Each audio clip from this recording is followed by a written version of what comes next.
আল্লামা Sayeedi foundation, Pirojpur. এখানেই শাহিদ আছেন কোরআনের বজ্রকণ্ঠ আল্লামা দেলোয়ার হোসেন সাঈদী। মানুষের জীবনের সত্যিকারের সৌন্দর্য লুকিয়ে আছে জ্ঞান, ন্যায় আর ভালোবাসায়। কোরআন আমাদের শেখায় যে জ্ঞান অর্জন করে সে আলোকিত হয়।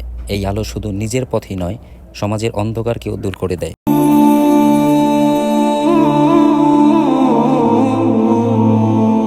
যারা আল্লাহর পথে মানবতার সেবায় আর জ্ঞানের আলো ছড়াতে জীবন উৎসর্গ করেন, তাদের কাজ সময়ের গণ্ডি পেরিয়ে অনুপ্রেরণা হয়ে থাকে আমাদের সবার জন্য।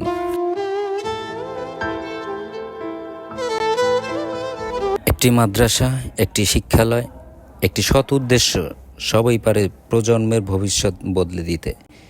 এখানে শুধু পড়ানো হয় না, এখানে গড়ে তোলা হয় মানুষ। দেলোয়ার হোসেন সাঈদী 1940 সালের 2 ফেব্রুয়ারি জন্মগ্রহণ করেন এবং 2023 সালের 14 আগস্ট মৃত্যুবরণ করেন। তিনি পিরোজপুর জেলার ইন্দুরকানী উপজেলার সাঈদখালী গ্রামে জন্মগ্রহণ করেন এবং ঢাকার বঙ্গবন্ধু শেখ মুজিব মেডিকেল বিশ্ববিদ্যালয়ে চিকিৎসাধীন অবস্থায় মারা যান। ধন্যবাদ সকলকে। ভিডিওটি ভালো লাগলে লাইক, কমেন্টস করে পাশে থাকবেন। খোদা হাফেজ।